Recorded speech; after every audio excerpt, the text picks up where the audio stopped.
I experienced loyalty as more of a burden than a virtue for the majority of my 28 years. It was a thread that was woven from remorse, obligation, and the flimsy, ever declining hope that my family would recognize me as a daughter and sister rather than merely a line of credit. Elena Carter, a financial analyst and professional daughter, was the foundation of a home that was structurally unsound. Additionally, I was fatigued. The kind of fatigue that is deeply ingrained in your bones, a perpetual exhaustion that results from the burden of a burden that was never truly mine to bear. So I did the unimaginable. The rope was discarded by me. I ceased to speak altogether. There were no calls, texts, or monthly loans that were essentially gifts with threads of resentment attached. For a period of 2 weeks, my phone served as a tool for work and socializing rather than a refuge from familial anxiety. The silence was so magnificent that it was deafening. Eventually, the tempest erupted. My father was the commencement of it. His name, which was once a symbol of solace, now flickered on my screen in a manner reminiscent of a warning light. I permitted it to be directed to voicemail. The message he left was a masterclass in manipulation, a combination of scarcely concealed rage and feigned concern. Elena, it is your father. I am calling to inquire about your well-being. Your mother is concerned about your health.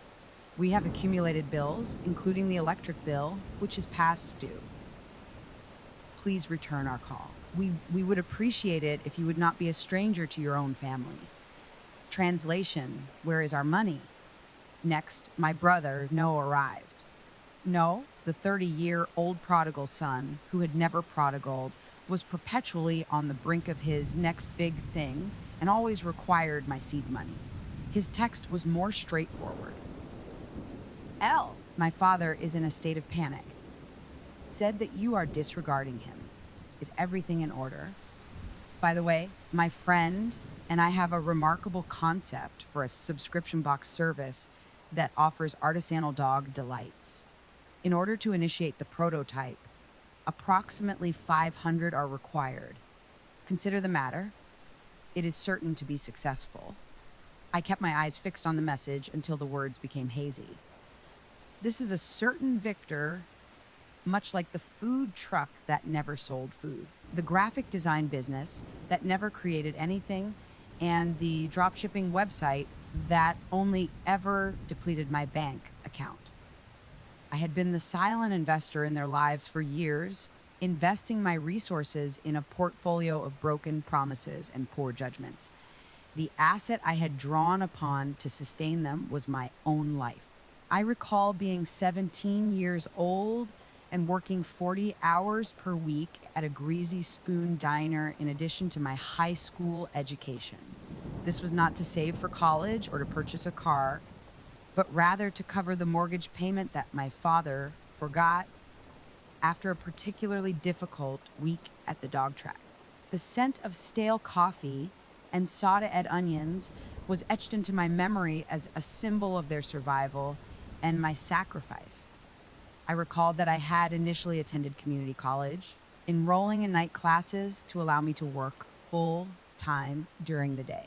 This was because Noah had been accepted into a 4-year state school and needed the support to find himself.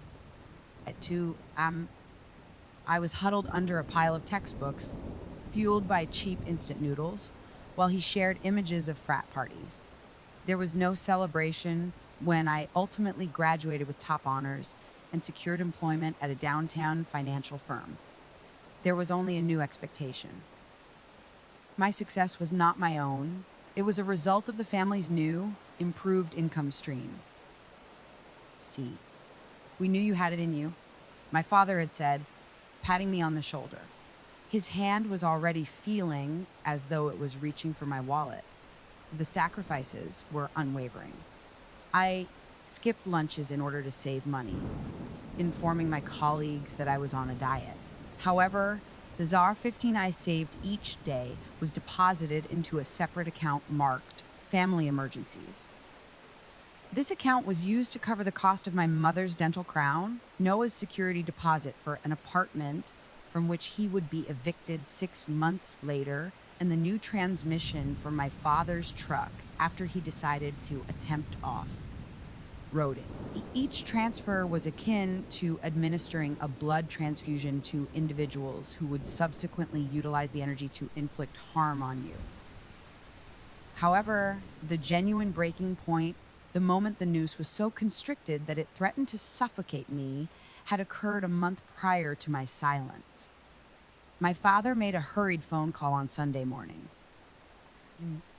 "Alina, we are in serious trouble this time," he had said, his voice raspy with what I had mistaken for genuine fear. "The bank has issued the final notice. We are 2 payments behind on our mortgage and will commence foreclosure proceedings if we do not pay them $1,200 by Friday." I experienced a chill in my body. The residence.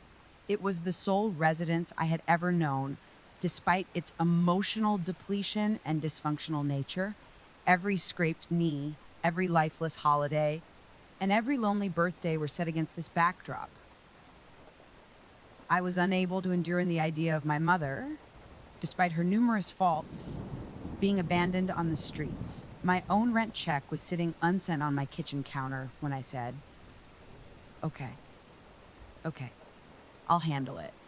I liquidated a modest stock portfolio that I had meticulously constructed, my sole source of financial security for a future that appeared to be becoming increasingly unreal.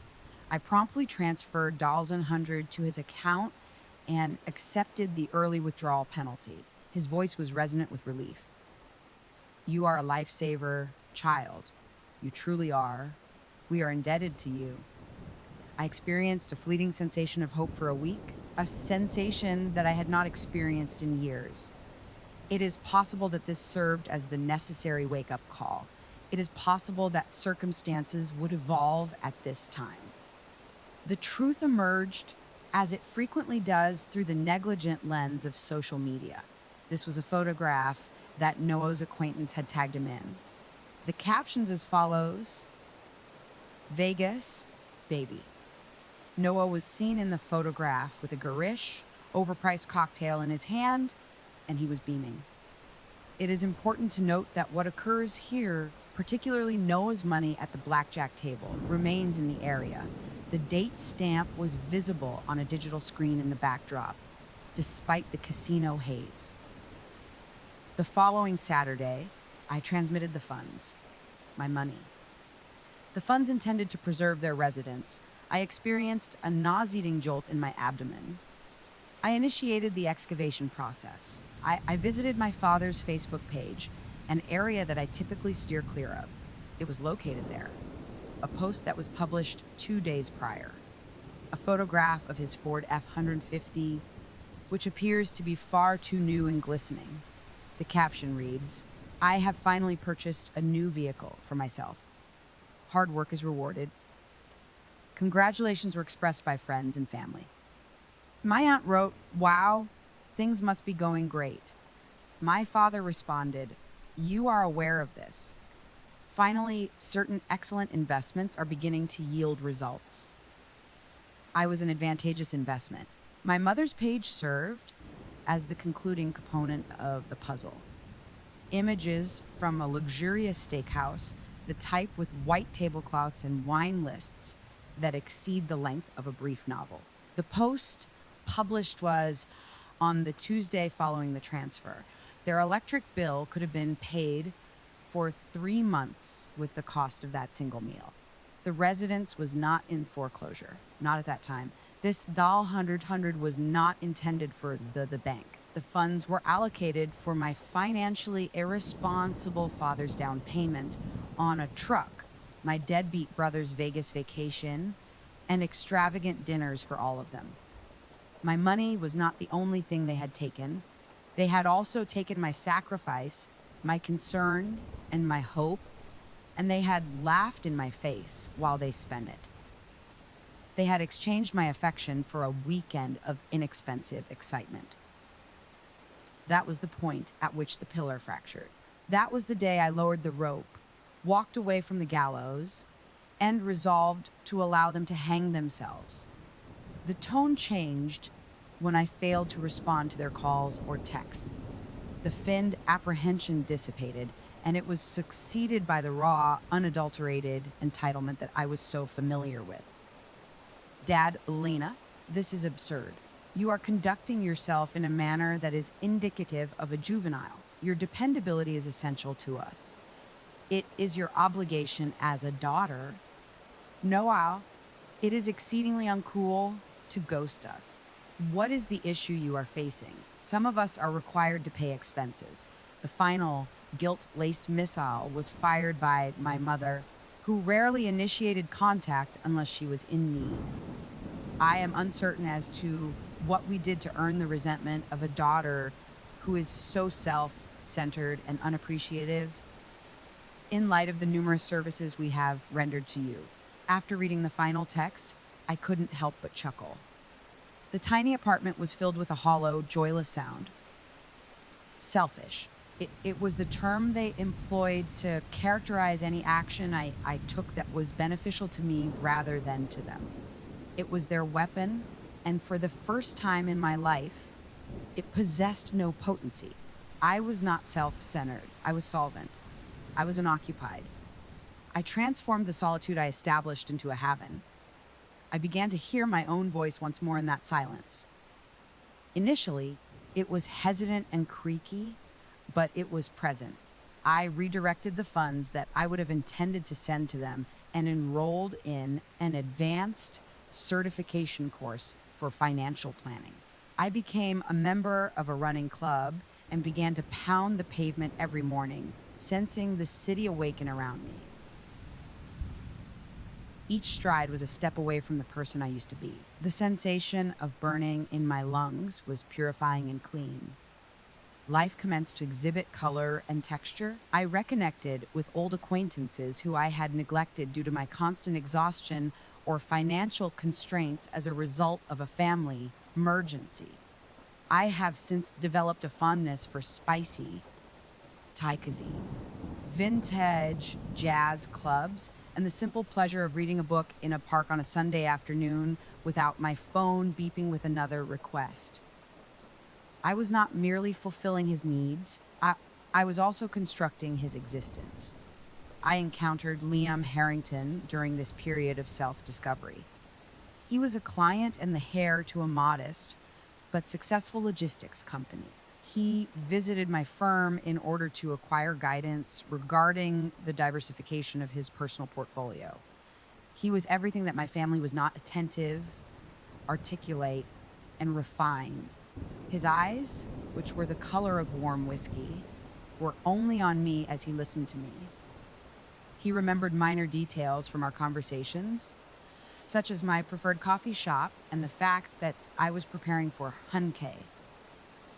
A gradual transition occurred between our professional meetings and our personal ones. A coffee meeting to deliberate on market trends evolved into a 2-hour discourse regarding our aspirations. A dinner invitation was extended as a result of a follow-up call regarding a stock purchase. There was something intoxicating about Lamb. He perceived me as an individual rather than as a resource. He applauded my aspirations. "You are brilliant, Elena," he would say, his hand enveloping mine as we sat at a candlelit table. "The capacity of your mind is extraordinary. Your family is unaware of the treasure they possess." The mention of my family would cause me to recoil, and he would be aware of it. He would gently say, "Hey," while his thumb rubbed circles on my skin. "It is acceptable. You are not required to discuss it. Regardless of its nature, you are currently in my company." I allowed myself to believe him for 6 months, and I fell deeply. A dizzying, exhilarating freefall into what I believed to be love. He created a sense of home in my tranquil apartment. He filled the silence that my family had left with hilarity and warmth, rather than noise. I was at last truly glad. The guilt that had been my shadow for so long had nearly evaporated, consumed by the radiant sun of his affection. On a Tuesday, the illusion was disrupted. Our 6-month anniversary was approaching. Liam was compelled to depart for a sudden business meeting in Chicago, but he assured her that he would return later that evening to commemorate the occasion. He had left his vehicle at my residence in order to take a transport to the airport. He contacted me in a state of distress at approximately noon. Darling, I am deeply sorry. I have misplaced the keynote presentation files on a USB drive in my briefcase. Although my laptop is with me, the briefcase is currently in the trunk of my vehicle. Would you be able to retrieve it and email the files to me? Your assistance would be greatly appreciated. Certainly, I replied, feeling a slight rush of excitement at the prospect of being able to assist him to be his lifesaver.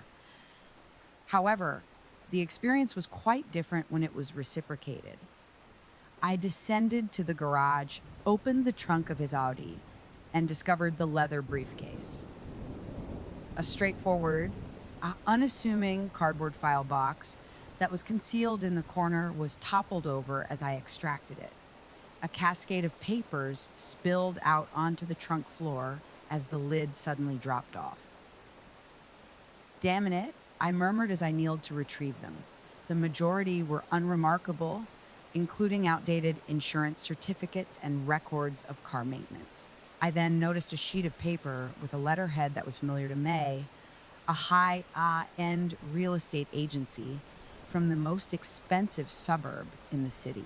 The mortgage agreement for a 4-bedroom home with a wraparound porch had been finalized. The type of residence in which one establishes a livelihood. My heart began to beat in a slow, heavy rhythm against my ribcage. The deadline for submission was 3 weeks from now. I observed the names of the purchasers, which were clearly printed in official, bold font. Sarah Prescott and Liam Harrington. Sarah Prescott. The name was vaguely recognized. My fingers were so trembling that I could scarcely type as I extracted my phone. I conducted a search for her name on social media platforms. Her profile was publicly accessible.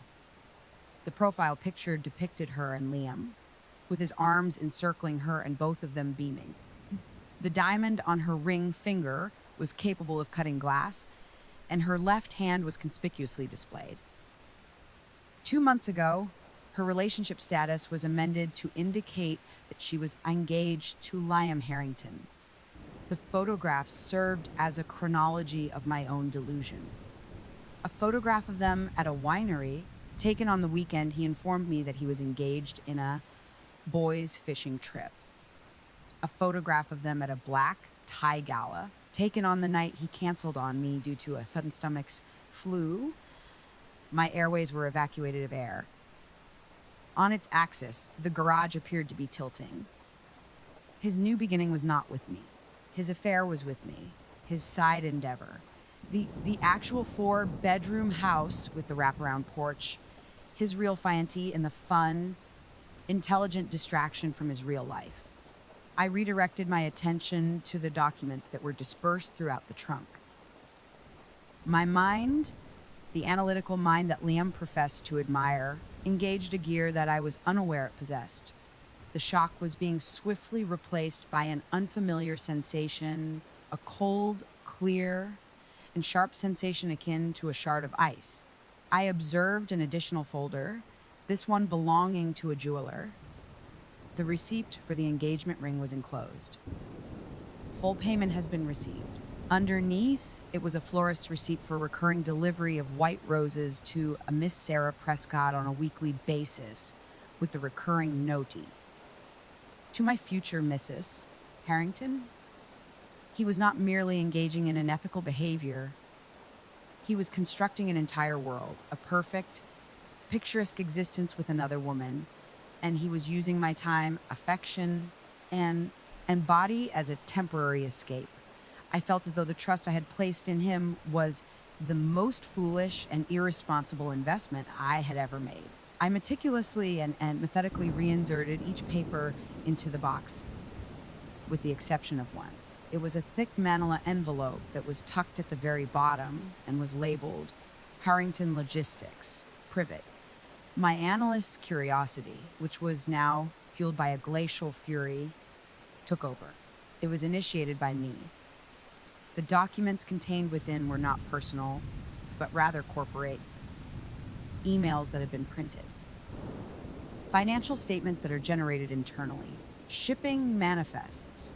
Additionally, there are numerous pages of handwritten notes that describe stock transactions for a competing logistics company. These notes were all created days prior to the release of significant market moving announcements. The dates of the trades were in ideal alignment with the dates that Liam had indicated he was attending sensitive meetings or working on confidential mergers. It was not merely an affair. Insider trading was the case.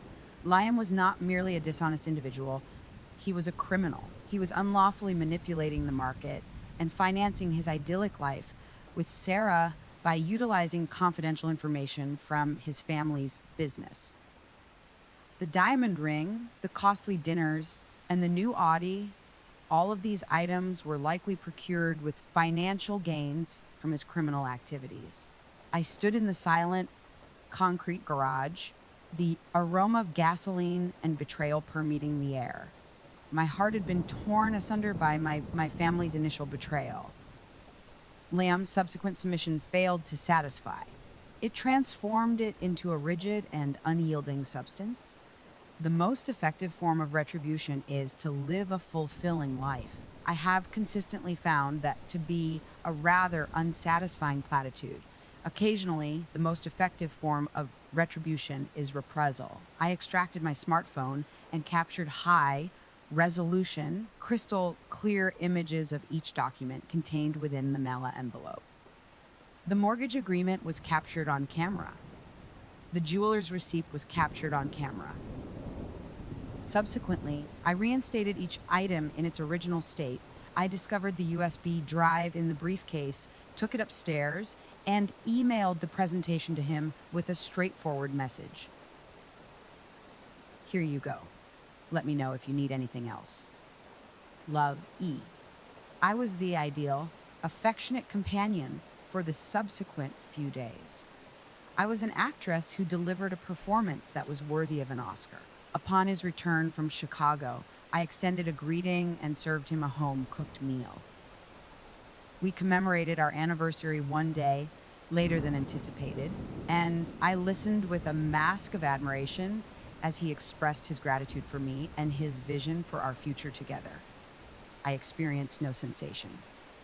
There is no sorrow or anger, just a profound, unsettling emptiness.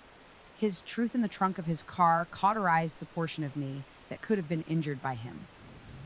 My heart had been foreclosed upon. No, my retribution could not be emotional or messy. He anticipated a confrontation that would be characterized by loud cries. It would grant him the authority to portray me as the woman who is hysterical and scorned. No, my retribution had to be as precise, analytical, and devastatingly effective as I am. It had to strike him where he resided, not in his heart, as he evidently lacked one, but in his portfolio. In his reputation, I dedicated the subsequent week of my evenings to conducting research rather than going out on dates. I employed my expertise as a financial analyst to construct a case. I conducted a cross-reference between the dates of his illegal transactions and public market data. I discovered the pronouncements that he had preemptively made. I compiled a narrative, a spreadsheet, and a timeline that were so plain and concise that even a child could comprehend the extent of his fraud. He had derived a modest fortune by shorting his company's stock and buying calls on the other, utilizing confidential information regarding shipping delays and a competitor's forthcoming new contract. It was breathtaking in its arrogance and exquisite in its simplicity. I established a new email address that is anonymous, I composed a message and included my scrupulously organized evidence. The entire board of directors at Harrington Logistics, including his father, received a blindly copied copy of the letter addressed to the chief of the Enforcement Division at the Securities and Exchange Commission. The subject line was straightforward: anonymous tip regarding insider trading by Liam Harrington. The email's body was even more straightforward: to whom it may concern, please find attached documents and a corresponding timeline that detail a multitude of instances of securities fraud committed by Mr. Liam Harrington. I am confident that you will find the evidence compelling. I am confident that your own auditors will uncover the remaining instances. I positioned my cursor over the send icon. This was the point of no return. This was not merely the termination of a relationship, it was the termination of a man's career. It had the potential to result in his imprisonment. A momentary glimpse of Alina's former self, the one who perpetually rationalized the actions of those who had wronged her, was exhibited. Is this an excessive amount? I then considered Sarah Prescott, who was arranging a wedding with a man who was living a complete falsehood. I contemplated his father, whose reputation and company Liam was jeopardizing in pursuit of his own ambition. I reflected on the 6 months of my existence that I had devoted to a phantom, and I thought of myself. The flickering ceased. Then I proceeded to prepare a cup of tea after clicking send. I could not have anticipated the speed and magnitude of the repercussions. I did not have to wait for an extended period. 2 days later, a press release was published on the Financial Newswire stating that Harrington Logistics launches internal investigation. Executive Liam Harrington placed on indefinite leave. His voice was a raw nerve of panic as he called me that afternoon. Elena, something terrible has occurred at work. They are accusing me of insane things. My father will not even look at me. I believe I am being framed. My voice was dripping with manufactured sympathy as I said, "Oh my God, Liam, that's horrible. What actions can I take?" He muttered, "I am uncertain. I am in dire need of your assistance at this moment. Would you be willing to meet me?" "Certainly," I replied. "I will be present." This was the final move on the chessboard. The checkmate. He arrived at my apartment with the appearance of a man who had been hollowed out. His visage was pale, his tailored suit was rumpled, and the confident swagger was absent, replaced by the shuffling gait of the condemned. He fell onto my sofa and placed his head in his palms. I refrained from seating adjacent to him. I observed the city lights flicker on as dusk descended, standing by the window across the room. He whispered, "They are auditing my entire life. Elena, my trades, my accounts, everything." An anonymous tip was submitted to the sexy by my father. I maintained my silence. I permitted him to remain in the chaos he had created. His whiskey-colored eyes were filled with desperation as he gazed up at me, asking, "Who would do this to me?" He was examining my face for an ally for his gentle, supportive Elena. He was unable to locate her. She no longer resided in this location. I proceeded to my coffee table and extracted my car keys. I refrained from gazing at him. I just said, with a calm and level voice, "I was in the trunk of your car last week, Liam. I was retrieving your briefcase." As he relived the events, I observed a momentary blip of confusion in his eyes, which was swiftly followed by a wave of dawning, sickening revulsion as he realized the contents of the trunk. His visage was drained of blood. He appeared to have witnessed an apparition. The box, he released his breath. The box, I verified.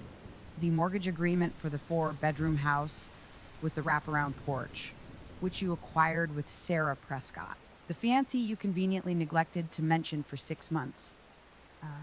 He opened his mouth in an attempt to speak, to deceive or to elucidate, but no words emerged. I continued, my voice as cold and sharp as a scalpel. But you know what was even more fascinating than that? The envelope labeled private? It has come to light that you are not merely a cheater. Liam, you are a thief. You steal from your own family, the market, and the time and trust of others. He ultimately caught my attention, and I truly gazed upon him. There was no attractive, charming man on my sofa. A boy who was weak and terrified had been ultimately apprehended. He whispered, "It was you," his accusation devoid of any wrath, only a profound sense of defeat. "Wes," I replied. It was by me.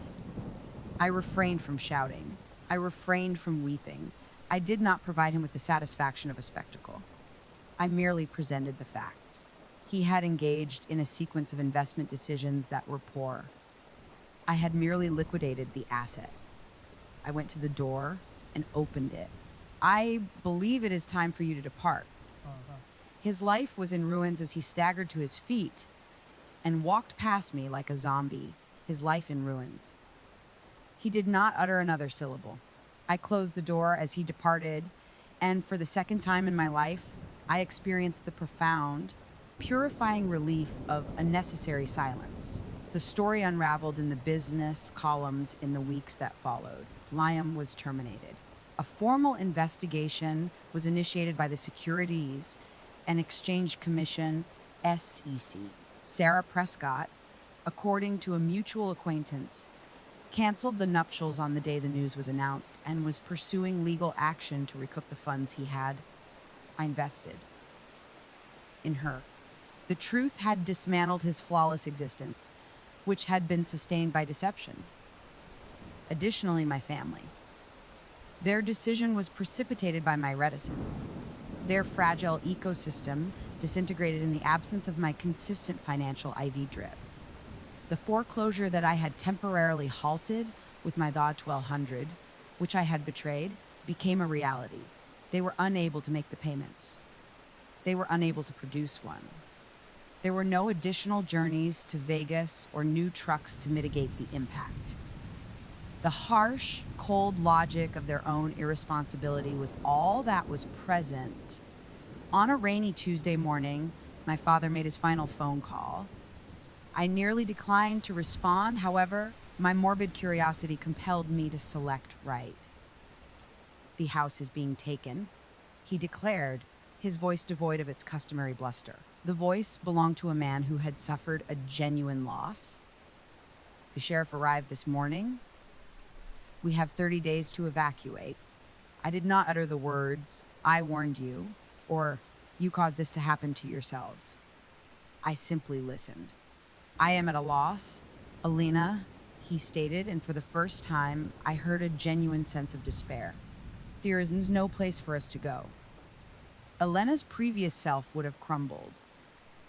She would have experienced the well-known sensation of remorse, the crushing burden of obligation. She would have exhausted her savings, obtained a loan, and repaired the issue. However, she had vanished. "I am sorry to hear that, Dad," I said, and the words were accurate, albeit in a distant, detached manner. I was regretful for their suffering. However, I was not accountable for it. "I trust that you will be able to resolve the matter." But the silence on his end of the line was characterized by a sense of disbelief. He was anticipating the offer. The resolution. The silent investor, his daughter, provided the familiar rescue. It was never delivered. His voice cracked as he finally queried, "So that's it? After all these years, are you simply done with us?" I replied, "Wes," and the single word was more liberating than 1,000 cries. "I am." I terminated the conversation. I experienced no pleasure or triumphant sense of victory. I simply experienced a sense of tranquility. Ultimately, the accounts were reconciled. The volumes were in equilibrium. It had concluded. I returned to my apartment that evening, and it abruptly appeared to be too small and overrun with ghosts. I extracted a pen and a notebook. I had been responsible for the futures of others for an extended period of time. It was time for me to devise my own strategy. I inscribed the following at the top of the page. My life. Year one. I devised a novel, ambitious savings strategy. I enlisted in an online MBA program and established a designated investment account labeled down payment. I registered for my initial complete marathon, feeling both intimidated and enthusiastic about the prospect. I was creating something that was entirely my own from the ground up. I jotted down 3 regulations on the initial page of a new journal: purchase a residence that is impenetrable to others. Establish a business rather than merely a career. Guilt is an emotion, not a duty. Do not permit it to sign another check. I was standing on the veranda of a small but charming bungalow in a quiet, tree-lined neighborhood 3 months later. Although it was not a 4-bedroom mansion, it was mine. The keys were substantial and tangible in my hand. It was a grueling but empowering experience to train for a marathon. I was able to run for 10 miles without pausing. My MBA courses presented me with challenges that were unparalleled by my previous employment. I was assuming the role of the architect of my own existence. My phone vibrated as I stood there, savoring the moment. I answered despite the fact that the number was unfamiliar to me. L. Is that no? His voice was faint and unfamiliar. Hey, I heard you purchased a property. Congratulations. That's awesome. Hey, so things are really tough right now. Dad is residing in a motel, and Mom is staying with Aunt Carol. I'm kind of in between places. I was wondering if I could just crash on your couch for a little while, just until I get back on my feet. I examined the new front entrance. I reflected on the years of his get-rich-quick schemes, which were financed by my diligent efforts. I recalled him beaming in Vegas as I ate ramen, fretting over a foreclosure that was wholly untrue. I contemplated the settee in my new living room, a space that I had acquired through hard work and strategic planning. A profound sense of tranquility enveloped me. The ultimate examination. No. You are unable to? I replied. My voice as gentle as steel. His old entitlement flared up as he sputtered. What? Why? I'm your brother. We're family. No. Family members are responsible for each other's safety. I replied, my words flowing effortlessly and authentically. They do not deplete one another. You must acquire the ability to stand on your own 2 feet. I am unable to continue to serve as their substitute. Before he could respond, I terminated the call. I refrained from blocking his telephone number. It was unnecessary for me to do so. The boundary was no longer a fragile fence.